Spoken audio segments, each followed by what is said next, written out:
Candid shop. We speaking on things you not. Just press play and let it rock. Welcome to the Candid shop. Whoa. Welcome to the Candid shop. We speaking on things you not. Just press play and let it rock. Welcome to the Candid shop. Feel like we going through mad things. Gotta keep it real when they choose not. We gon' talk about it when the news drop. Welcome to the show where you know we don't fake this. Keep your opinion to yourself if it don't make sense. Hey, Podcast Nation. It is your girl, Kandidly Kristin, and this is the Candid Shop, your number one destination for candid conversations. If you're a new listener, welcome.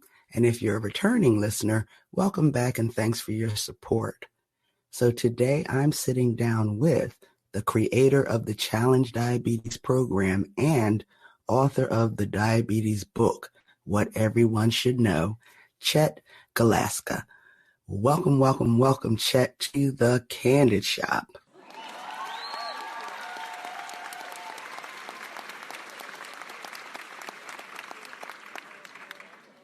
Thank you, and thanks for having me.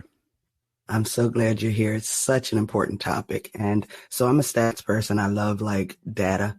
So I did a little research, and we all know that diabetes is a prevalent disease in the U.S., but according to the CDC, an estimated 38.4 million people of all ages, or roughly 11.6% of the population, had diabetes in 2003. It's more common among American Indians, Pacific Islanders, African American, and Asian Americans. I was surprised about the Asian Americans. So it's an important topic. Yeah, I've had diabetes myself since 1981. I've got type 1, but most people have type 2. Type 1s are only about 5% of the total number of diabetics. 95% are type 2. So that's really the big issue.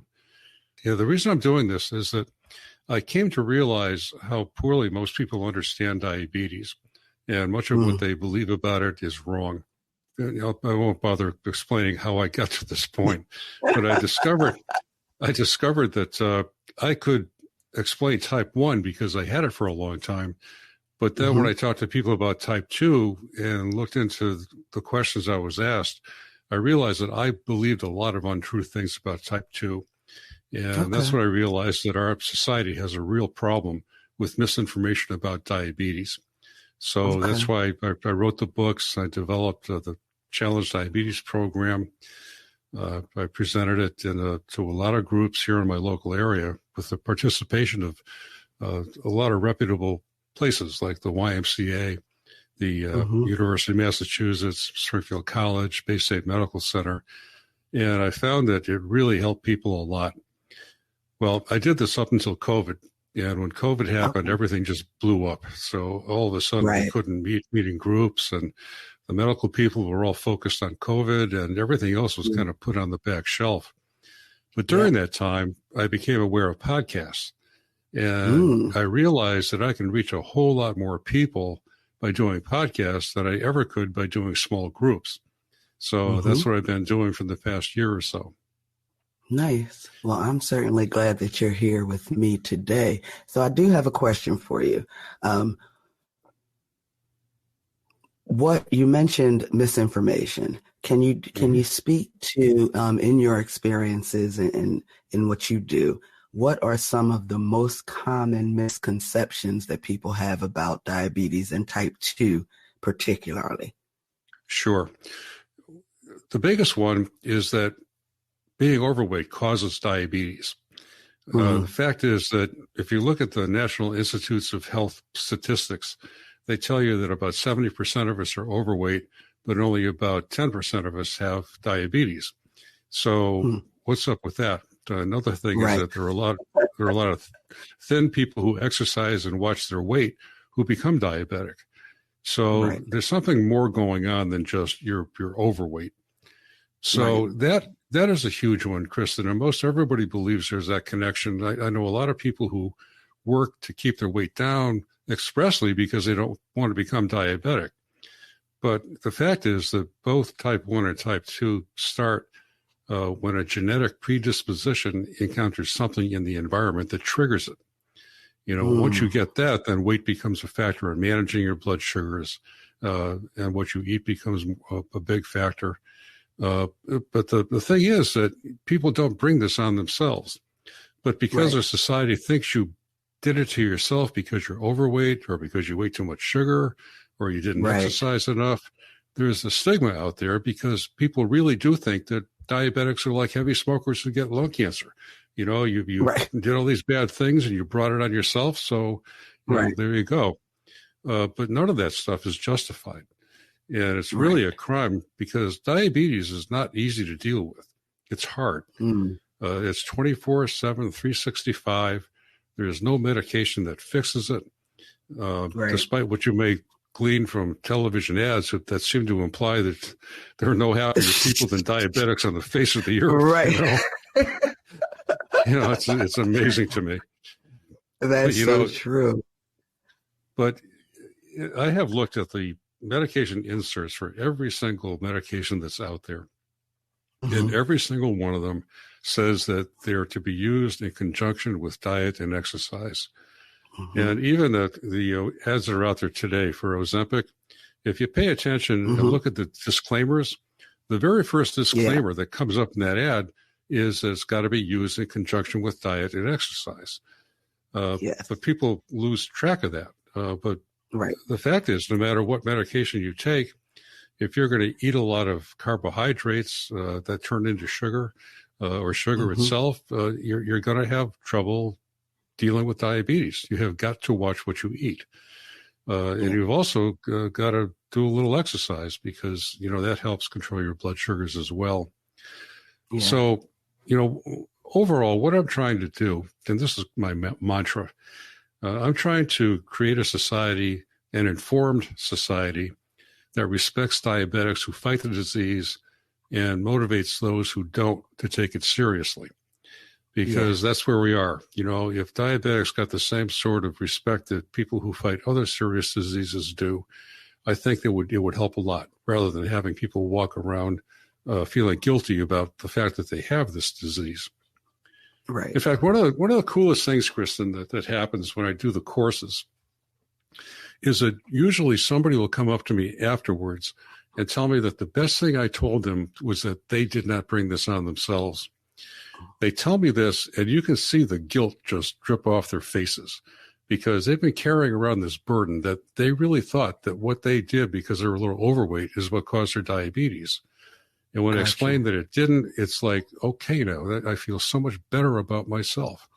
And now I can explain to other people who may have questions about it too. Don't be looking down your nose at me. Just listen to what the facts are. And Right.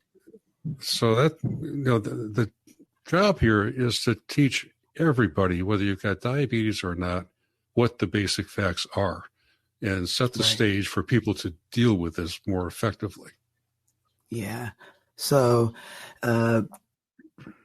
ending of it, like the whole pancreas and carbs turning to sugar are kind of, to the average person, kind of complex. So how do you approach demystifying and simplifying that medical information for your audience, like the people?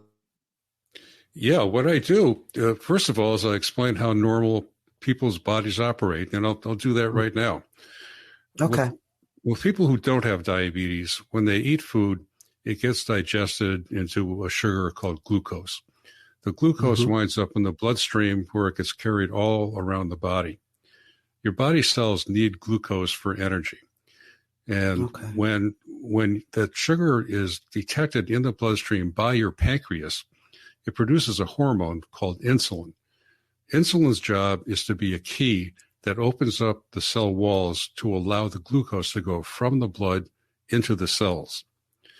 The pancreas produces just the right amount, so it covers the sugar that's in your blood at any given time. Now, what happens is two things. One is that the cells absorb the glucose and it gets the energy it needs. But the other is that when it takes it in, the glucose leaves the bloodstream. So there's this constant balancing act going on where your blood sugar goes up somewhat, the insulin gets produced, the glucose goes into the cells, and your blood glucose level stays in a healthy range. Okay. Now, some people wonder why sugar is such a problem. If your body needs the sugar anyway, what's the problem if you have more of it in your blood? Well, the easiest way to explain that is to ask yourself what happens when you take a glass of water and mix sugar into it. Well, what happens is the water gets sticky. Well, the same thing happens in your blood. Your blood gets sticky. And because of that, it creates plaque that builds up on your blood vessel walls. It damages every part of your body. People have toes and feet and legs amputated because the blood vessels down there have the lower blood pressure, and they get damaged by the sugar first. But causes kidney disease, blindness. All kinds of things happen because of that excess sugar. So it is critical for us to try to manage that and keep it down as low as we can. Now, with diabetes, as I mentioned, there are two main kinds. With type 1, it's an autoimmune disease that has caused the body to kill off the insulin-producing cells in the pancreas. So in my case, I have type 1. My pancreas doesn't produce insulin, so I have to take insulin directly. It's the only way to manage type 1. It's got to be taken by injection because the insulin breaks down in digestion, so you can't take it that way. Type 2 is actually a different disease. It starts with a condition called insulin resistance, which is exactly what the name says. Your cells become resistant to insulin so that it takes more and more insulin to overcome the resistance that allows the glucose to go from the blood into the cells.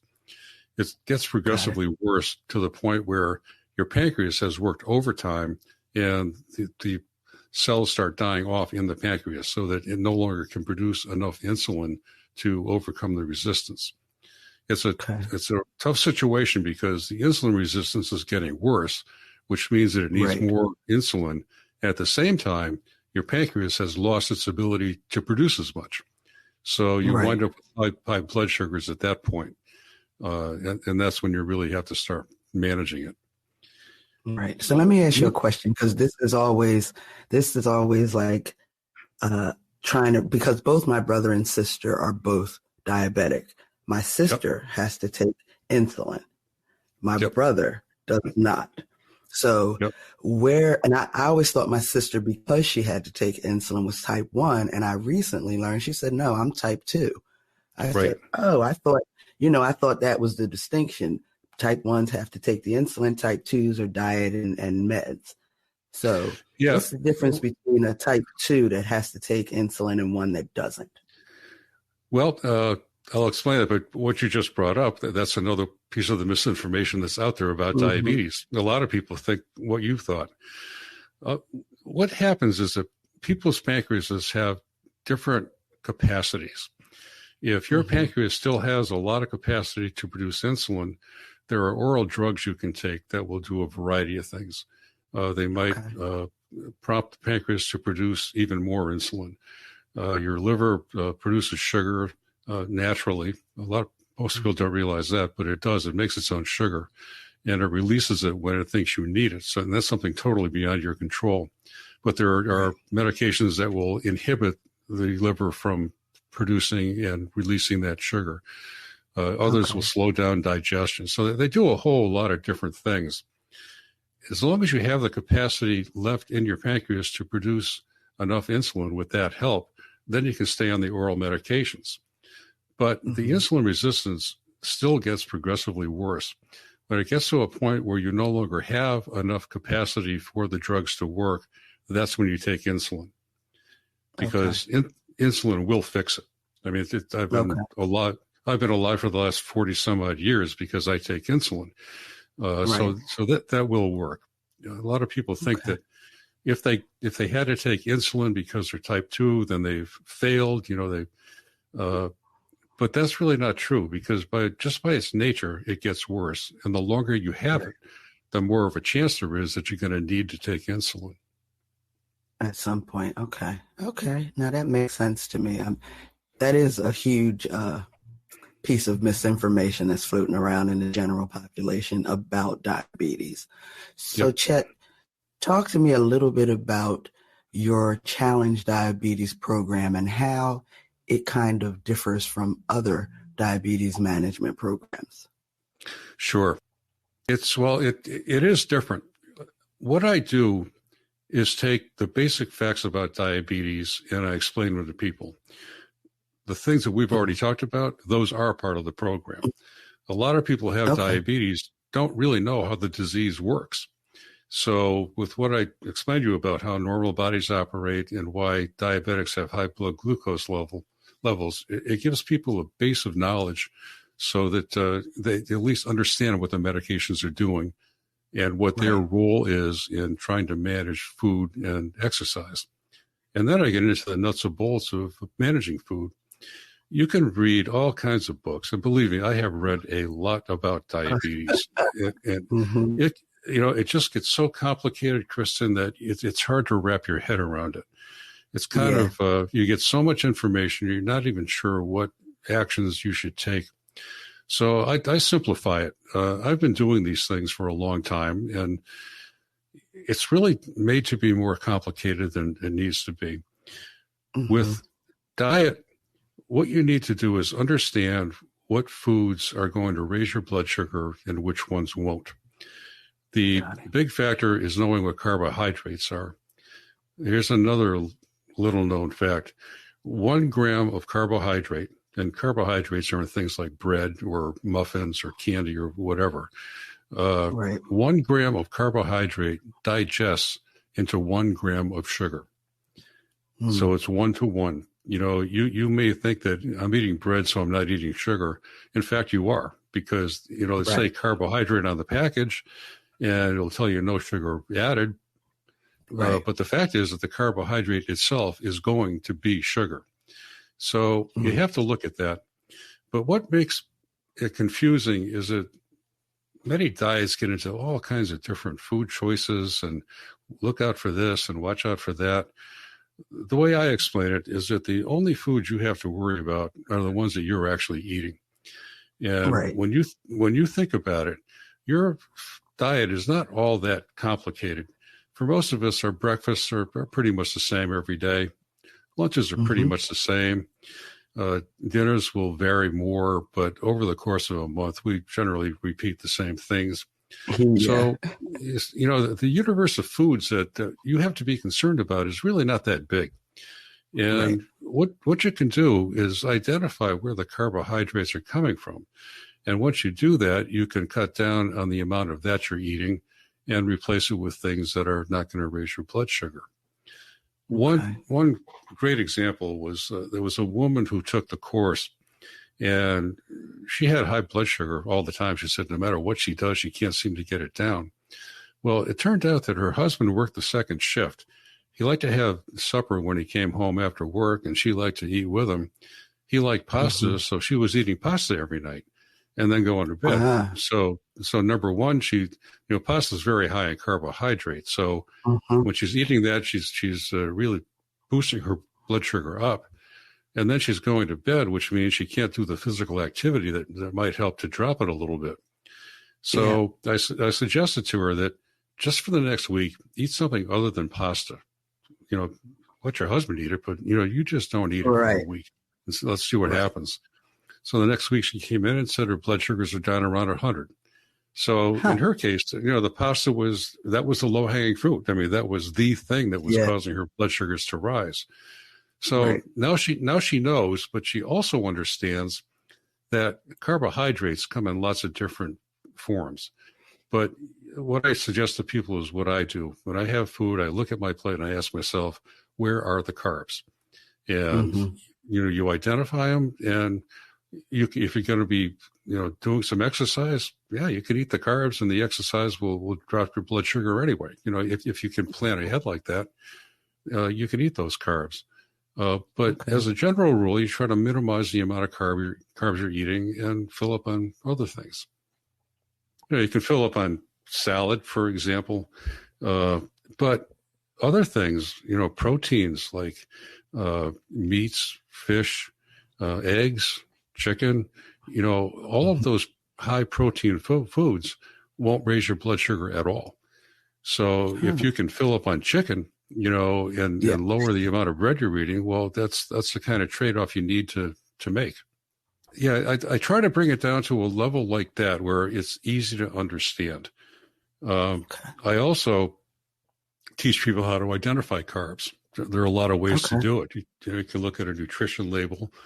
If you're going to a restaurant, most restaurants now will tell you what the carbohydrate content is of the food you're going to eat. You can ask Alexa or ask Siri, and then they'll tell you. Right. In fact, I said this. Do you have Alexa near you there? The reason I ask is good. Because what I did with one podcaster, I said, you can ask Alexa. You can just say, Alexa, how many carbs in an ear of corn? And he had Alexa. So Alexa jumped up and said, no, there are 25 carbs in an ear of corn. But really? So, I mean, there are easy ways to find out what the carb content is. But getting back to the fact that our diets don't change that much, once you identify the carbs in the things that you're actually eating, you'll remember that. So all of a sudden you've got a strategy here for helping to control your blood sugars. Yeah, and a pretty easy one. But managing diabetes, it can be challenging, especially for people who are kind of sedentary like me. So how does your program and your book kind of help people manage and support like sustainable changes that they can live with? Sure. Well, here's another source of misunderstanding. The medications all say diet and exercise. And with diet, people think of a rigid diet where you've really got to watch what you're eating, and you can't have much flexibility. As I just explained, it doesn't have to be that complicated, and it doesn't have to be that rigid either. With exercise, it's the same sort of way. We think about going to the gym or, running 5 miles or all this strenuous stuff. That's what we think of as being exercise. Right. But in the context of diabetes, strenuous exercise is not really what you're looking for. Moderate exercise is actually better for controlling blood sugar than heavy exercise is. By moderate exercise, I'm talking about things that you just do every day anyway. Walking around the neighborhood, vacuuming, climbing a set of stairs, playing with the kids. These kinds of moderate activities are the things that bring your blood sugar down. And those are not all that hard to do, especially when it's recommended that you do 150 minutes of exercise a week. Well, as long as you're not sitting around all day doing nothing, you're doing some exercise. In fact, the definition of exercise that I use is that it's anything that makes your skeleton move. So think about that. Any kind of moderate activity that you do, moving your skeleton, that counts as exercise. And really, to do 150 minutes a week is not a big deal, especially since you don't have to do it all at one time. You do 10 minutes here, 15 minutes there, 5 minutes there. You add up to 150 minutes before too long. Right. So the thing is, you really just can't be sedentary. You just can't be sitting around all day. Right. Especially if you're sitting around all day eating carbohydrate. Carbs, right. You mentioned Alexa, so that's kind of a good segue into technology. It is becoming increasingly integrated into a lot of medical management, including diabetes. So does your program leverage technology at all? And what impact do you see technology having a long-term in improving outcomes? Well, I don't teach anything about technology, but I do use it. I really teach the basics, Kristin. And, past a certain point, you need professional medical help. You really can't do this without their help. And the technology is part of that. They will recommend what they think is the best thing for you. But the technology today is really amazing. When I got diabetes back in 1981, we didn't even have blood glucose monitors where you could, stick your finger, get a drop of blood, and then test it and know what your blood sugar was. The Right. best we could do, even that recently, is to use a product called test tape. This was a yellow paper that came in a dispenser like a tape measure, and you would pull out a few inches of it, and then you would dip it in a sample of urine, and it would stay yellow if the blood sugar was low, but it would turn various shades of green if it was high, and it would turn black. If it turned black, you knew your blood sugar was really high. But that was old information, because when that urine was produced, that was over the last hour or two. So that was old information. It wasn't really what your blood sugar was right now. Fast forward to today. I use a continual glucose monitor. And what that does is it's attached to my body. You don't even feel it. It's painless to insert, and it just stays there for about 10 days. And it radios my blood sugar in real time to a device I carry in my pocket. And if I want to know what my blood sugar is right this minute, all I have to do is pull that thing out of my pocket and look at it. So think about that, just knowing what my blood sugar is. In my case, I use insulin, so I could have a low blood sugar. If it's low, then I eat something. If it's high, then I know, well, you better go for a walk, you do something active to try to knock that down. So it gives you actionable information right at that moment, which, 40 years ago, that was science fiction. Now everybody can have access to this. It's amazing, just amazing. The technology keeps getting better. My endocrinologist told me that there's a new development on the devices that I use, where everything it is smaller. It's not big anyway, the way it is, but it's even smaller than the device I've got now. So, it just gets better all the time. But here's the thing, whatever the technology is, the diabetic has got to understand how their disease works, what foods to eat, the fact that you need to do some sort of physical activity. They need to know these things, because none of this stuff, the medications, the technology, none of it works without the diabetic's active participation. Yeah. And that, as much as anything, I'm just trying to get people to understand that. A lot of people really do think that all you got to do is take a pill and, first thing in the morning and you're good to go. And nothing is further from the truth. So, that's got to change. So, Chet, let me ask you this. What part do you feel like complementary or alternative medicines factor in to diabetes management? There are a whole group of people who just are pharma averse and don't really like taking medicines. Are there any supplements or, I don't know, herbs or whatever that people can take to help manage their diabetes? Well, that I don't know. I'm really not well versed in any of that. However, there are a lot of diabetics who manage their blood glucose levels just using diet and exercise. Okay. And that's about as natural as it gets. If you're eating a lot of healthy foods and you're avoiding the high carb, cakes and ice cream and all that, you're not going to raise your blood sugar much. So right there, by restricting your diet, you can keep your blood glucose level from getting high in the first place. But then if it does, you can go for a walk and knock it back down. And people can do this. Most people don't, because it really does take a lot of willpower to do that. So most people do wind up taking medications. But as the diet and exercise is certainly the place to start. And here's another thing to keep in mind. If you have just been diagnosed with prediabetes, that means that your pancreas still has a lot of capacity, capacity.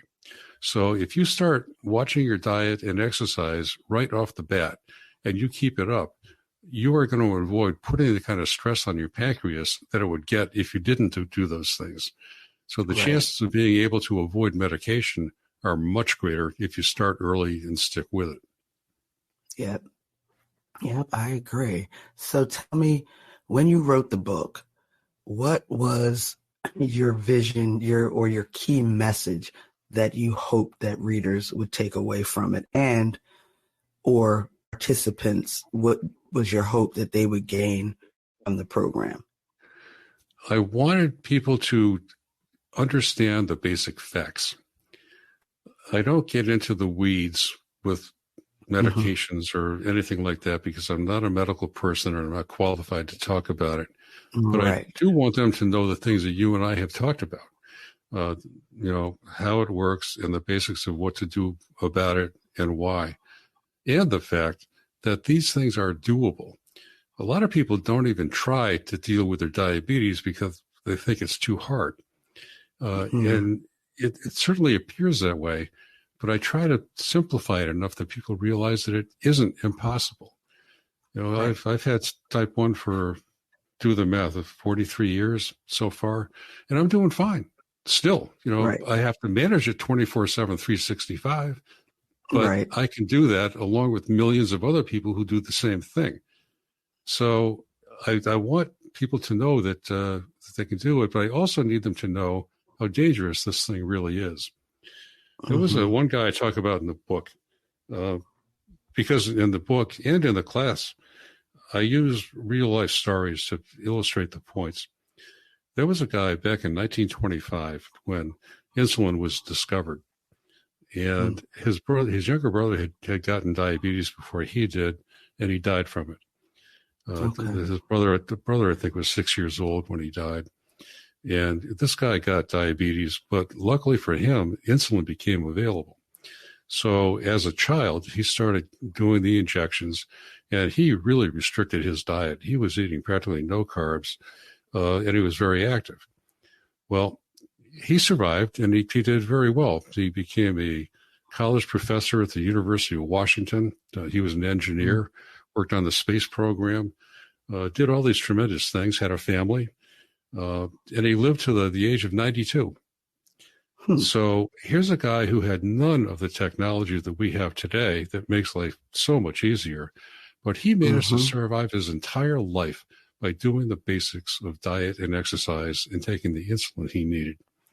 So if a guy like that can live to 92 in good health, then why in the world wouldn't we be able to do it with all this tremendous help we've got? So, absolutely. That's part of what I try to do too, is to motivate people for them to know that this can be done. Another part of that same story, by the way, is about a woman who was the heiress to the Johnson & Johnson fortune. She had the best medical care in the world, and she became a socialite, a party girl in New York City. Didn't watch her medications, and she wound up dying at the age of 30 because she didn't manage her diabetes. So it can go either way.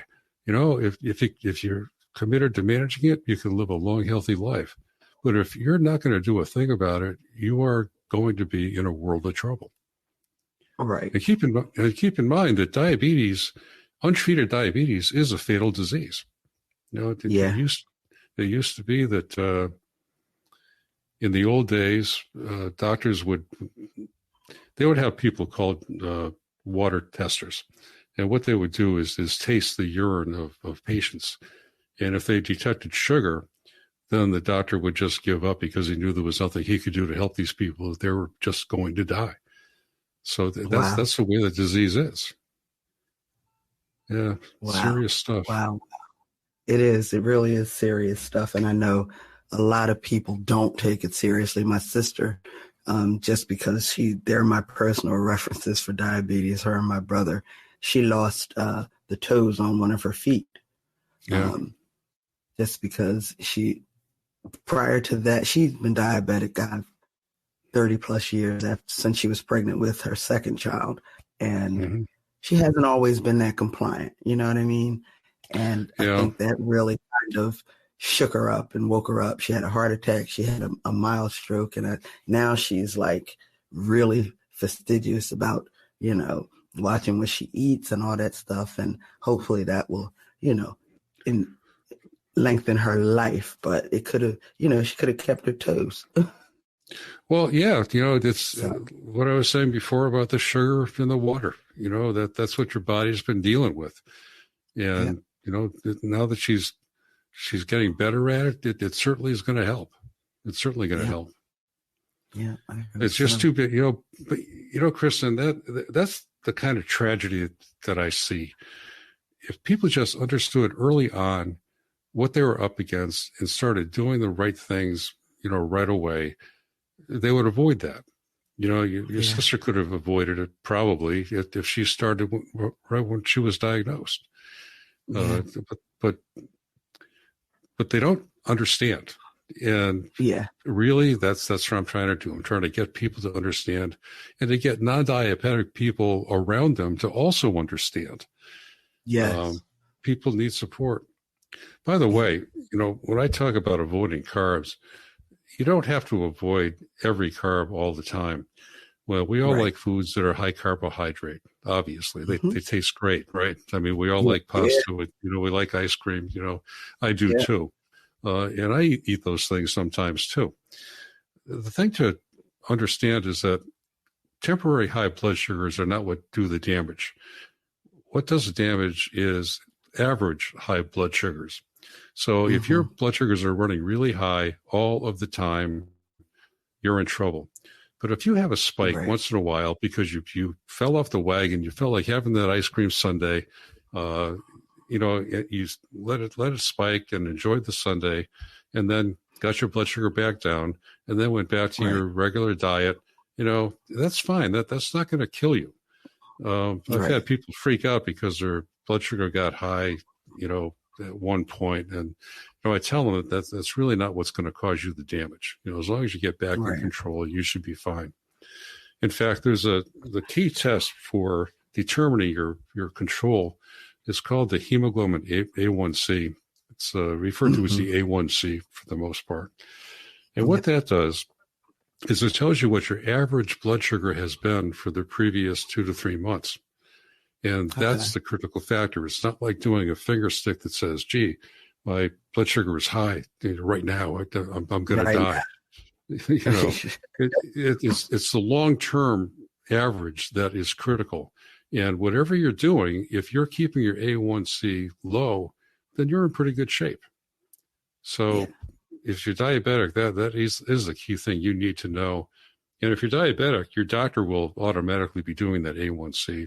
He'll tell you that every time you have a checkup. So that's the critical thing. And is there like one A1C number, like a one size fits all, or it's different for different genders and ages? Well, 5.7 or lower is no diabetes. That would be a normal A1C. 5.7 to 6.4 is pre-diabetes. Anything over 6.4 is considered diabetes. So it's all functions of the same underlying cause. The insulin resistance is there. The question is how well can you control your blood sugar? So if it's pre-diabetic, it's high, but not real high. If it's diabetic, it means it's considerably high. Now, here's an interesting thing. We can tolerate moderately high blood sugars. For diabetics, if you have a A1C of 7 or lower, that is really good control. So your doctor will be thrilled with that, even though that is higher than the diabetic threshold, because at least it's low enough that you're not going to suffer the consequences. So there is some leeway here. Diabetics' blood glucose levels are always going to be higher than normal. In my experience, I don't think it's even possible to have them normal, but they don't need to be. And that's something else you need to understand. Don't kill yourself just because you don't have normal blood sugars. Right. There are practically no diabetics that have a normal blood sugar. Right. Got it. So, Chet, what future plans, forward-looking projects do you have, like in this field of diabetes education, management, advocacy, a new book or a TEDx or something? What you got going on? Well, I'm glad you asked. I spent the last year developing some videos that lay out the entire course that I was giving in person. Okay. And I finished them up literally a few weeks ago. So now that work is done, I've got them on my website. People can access them. And nice. I'd like to give them away, but I've got expenses that I can't do that. Right. But you can download these for, well, one or two of them. They're $4.99. And you can get the basic stuff that people really need to know in less than a half an hour. There are 2 videos. They're each about a half an hour. But what I really want people to do, Kristin, is I would like them to take those videos and watch them in groups. If you belong to a church or a civic group, we've got a book club, any group whatsoever that you have, if people could watch those videos in a 1-hour meeting, they would spend the first half watching the video, but the other half having a discussion. And that would very much replicate the kind of courses I was doing in person, because a lot of times the best things came from the people who were watching the course. Yeah. So I'm hoping that people will do that. And, you know, at $4.99, if you got a group of 10 people, you can afford that. Yeah. And that's really what I'm hoping will happen. You're a person of color. With the University of Massachusetts, they had me teach a course to the Men of Color Health Awareness Program. These were all Black guys who came in, and we would meet on a Saturday morning, and I would teach the basic course to them. And with the things that I learned from them, I realized that in the Black community, there really needs to be more of an understanding about this than what there is. And churches in the Black community are tremendously popular places. And I would love to have those churches show this program. You know, like I said, it's not a budget buster. And if somebody wanted to contact me, they can go to my website and use the contact us page, and I'll be more than happy to talk to anybody who wants to do the course. If they want some instruction on how best to present it, I'm more than happy to do that. But I think that places like the churches could be really powerful in getting the word out. So that's what I'm doing. At this point, I've got the materials out there that I want to share. And my goal is to get on as many podcasts as I can, use social media and try to develop a market for it. I use the word market. It's not because I'm in this to make the money. This is my retirement project. Right. But I want to have as many people aware of it as possible, and then see it, and then create that informed community I talked about earlier. You know, we need an informed community that respects diabetics who fight it and motivates those who don't to take it seriously. That's the more people who get that message, the better chance we have of doing that. And I think, podcasts will go a long way to get misinformation in the ears or on the screens, because I'm audio only, but some are video too, of the people that need to hear it. And it's in a non-threatening way. Like, you don't have to ask your doctor or feel stupid for asking too many questions. You can just digest it at your own pace and get some information. So I think it's awesome. And I am super duper happy that we got to sit down and have this chat. It's a personal topic that's important to me. And just in general, it's important for people to be aware. Well, I think so. And can I just give my website address here? Well, wait, nope, because that comes after we pay 10 Kandid questions. These are super duper random questions that I took from this big list I found. And it's just a fun way to end the chat. And the 10th question is always the same. And that's when you get to shamelessly self-promote any and everything that you want. So, okay. All right. Are you ready? Yes. All right. Question number 1. What did you want to be when you were a kid, and why? I wanted to be a doctor because when I was a child and you got sick, the doctor would come to your house. And it was always the coolest thing. Dr. Coons would come in with his black medical bag, and he would check you out, and as often as not, he'd give you a shot of penicillin. But my mother really, she was so happy to see him, and he was so well respected. And when you did what he told you to do, you actually got better. So I thought that was pretty cool way to make a living. So that's cool. what I wanted to be. Yeah. All right. Question number 2: road trip or plane ride? Interesting question. I like road trips because you see things that you cannot see from the air. Indeed. I like going down, roads that are not well traveled. And so I enjoy that. I enjoy meeting people that way. On the other hand, with air travel, you go to a much bigger variety of places. So I guess it's a combination. My ideal vacation or trip would be fly somewhere and then do the road trip. Yeah, that sounds In really fact, good. that's actually what I do. When my wife and I go away, we will spend a week somewhere. We'll just drop ourselves in and rent a car, and that's what we do. We basically do a road trip in that whole area, and you really get to do some unique local things that you wouldn't do otherwise. So it really is a combination. Yes, I like that answer. All right, question number 3. What's the most valuable lesson you've learned from a mistake or failure in your life? Keep on trucking. Keep on trucking. You get knocked down, you learn from it, and you move on. And you don't ruminate about the failures that you've had. One of the things about being human that makes it so hard is that we typically beat ourselves up more than anybody else does. And when you have failed something, or if you said something that you wish you could take back, there are all kinds of things that we beat ourselves up over. And it's not healthy to do that. You just got to realize that nobody's perfect. We all make mistakes. If it was that bad, then don't learn from it and don't do it again. So exactly. All right, keep on trucking. Question number 4: early bird or night owl?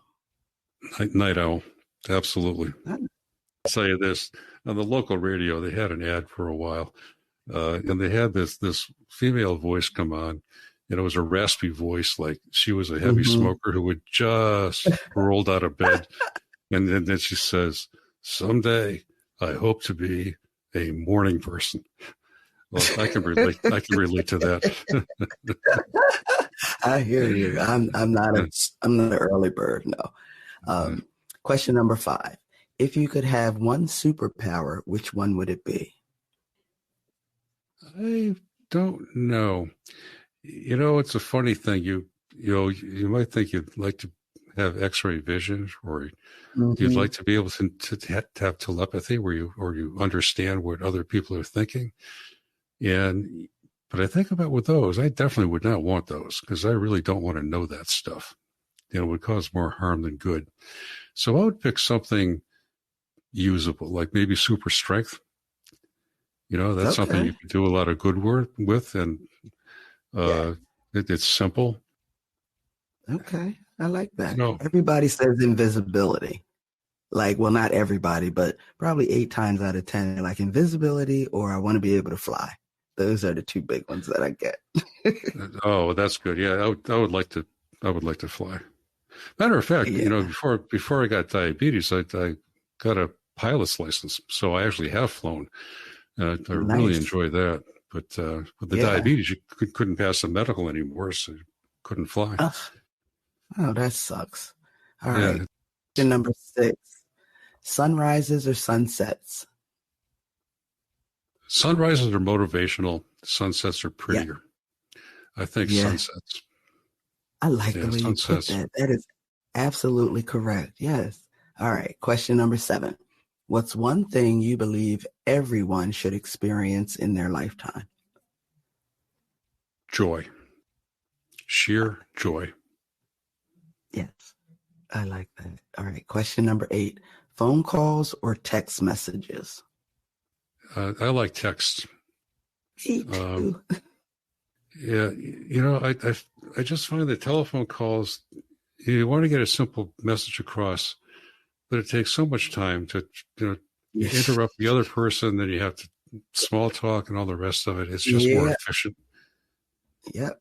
Oh, I'm going to use that the next time somebody says, why y'all never call me? That's a great answer for them. Thank you, Chet. All right. Question number 9. If you had the world's undivided attention for 5 minutes, what would you say?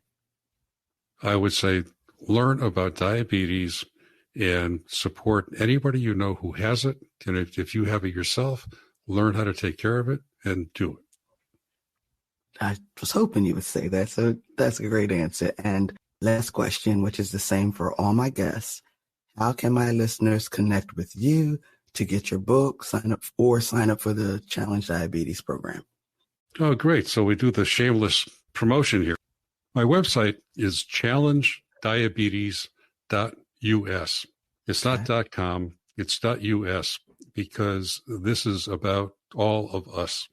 If you go there, you'll get some background on me. But what I'm really trying to do, and this is the shameless promotion part of it, is to get these videos out there, because I know that these make a difference in people's lives.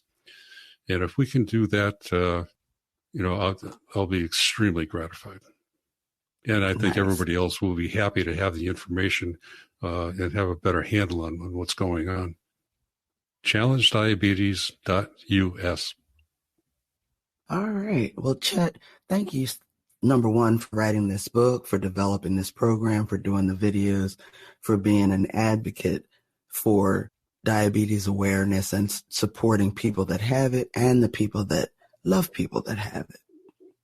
Thank you for having me. I've had a great time and I appreciate it.